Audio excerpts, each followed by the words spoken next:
and this is Delia again. And I have a cute little book called Monsters Inc. Christmas in Monstropolis. And here's Scarlett, and she's excited about the book. Are you excited about the book?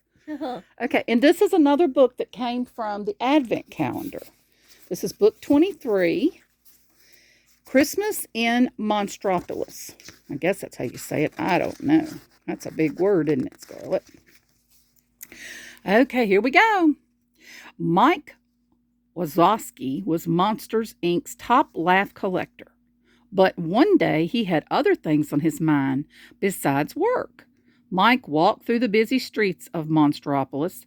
"Come on," he called to his best friend Sully. "We can't be late for the Christmas committee meeting. I'm in charge of getting the whole city ready."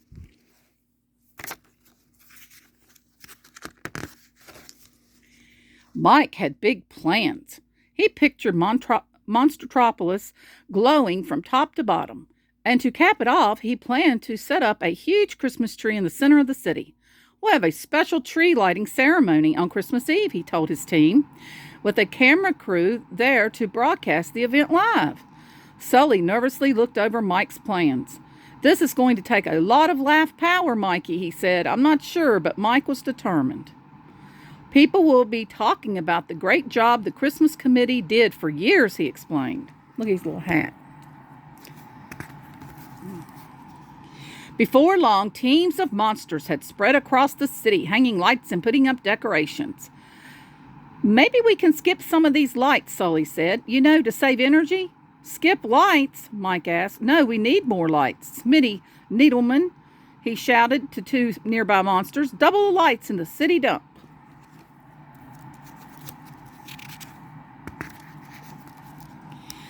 Soon Christmas Eve arrived. All around Monstropolis, lights shone so brightly that passersby had to squint and shield their eyes. In the city center, hundreds of monsters gathered to witness the tree lighting. TV crews set up cameras to capture the event. "See, Sully," Mike said, "the power is just fine, and you were worried." Suddenly, all the Christmas lights went out. Mike looked around in alarm. It wasn't just his decorations that had turned off. The power had gone out across the whole city. All the lights went off. Oh, my goodness.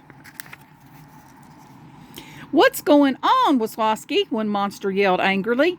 "Yeah, another monster cried. "We want answers." "And lights," someone else bellowed. The crowd began to murmur angrily. "Don't worry, folks," Mike shouted above the growing noise. "Just a little hiccup. We'll have this fixed in just a jiffy."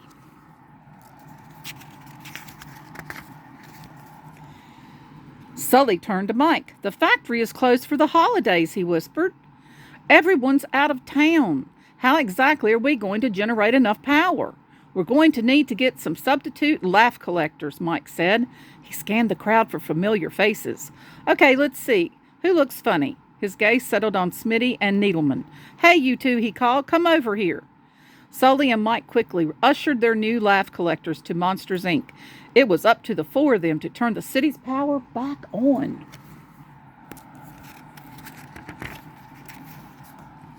At the factory, Sully stopped short. He gazed at the hundreds of doors hanging from the conveyor belt without power.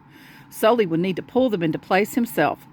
"We've got our work cut out for us," he said. "We'll probably need 6 cans to power up the city and have enough left over for the tree lighting.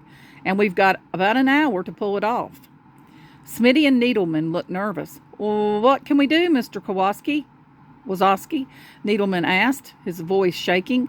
"We don't know any jokes." "Don't worry," Mike said. "I got 1,000,000 of them."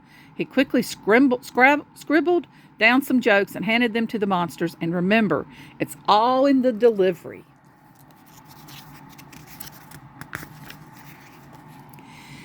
Mike ran through door after door.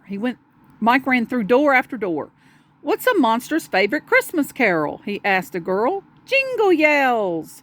"What do monster elves learn in school?" he continued through the next door. "The alphabet." "Which monsters play holiday tricks?" Frankenstein. "That's 2 cans," Sully called out as Mike stepped back into the laugh floor. "That's all." Mike slumped to the ground. "I'm ruined," he groaned. "If we don't get enough power, I'll be the laughing stock of Monstropolis." Sully tried to cheer Mike up, but he knew that he had a long way to go. Mike raced in and out of rooms. With half an hour left, they had filled up only 4 cans. In their room, Smitty and Needleman were getting nowhere. "What's red and white and green?" Needleman nervously asked one boy. Smitty answered in a flat voice, "Santa swimming through seaweed." The two looked up hopefully. The boy had fallen asleep.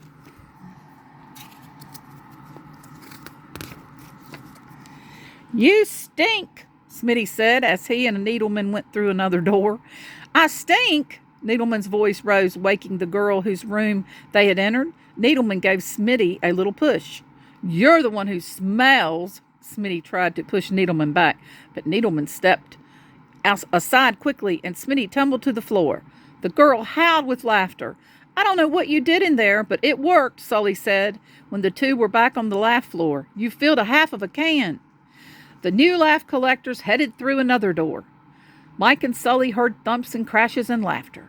Curious, they stopped and poked their heads in. "I'm on a roll," Needleman cried. In a flash, Mike tossed a rotten banana to Smitty.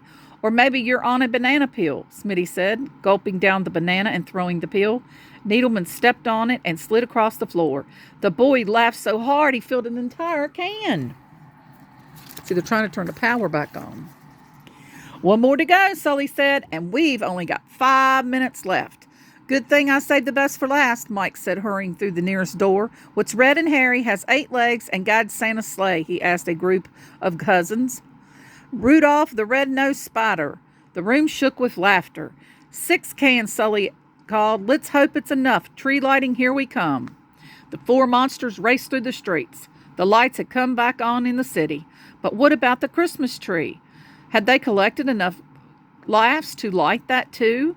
By the time they reached the city center, monsters stood shoulder to shoulder waiting for the lights. Mike crossed his fingers. He knew all eyes were on him. Taking a deep breath, he flipped the switch, but nothing happened. Mike," Smitty said, holding up the cord to the tree lights. "It wasn't plugged in." Needleman quickly pushed the plug into a nearby socket, and the lights flicked on.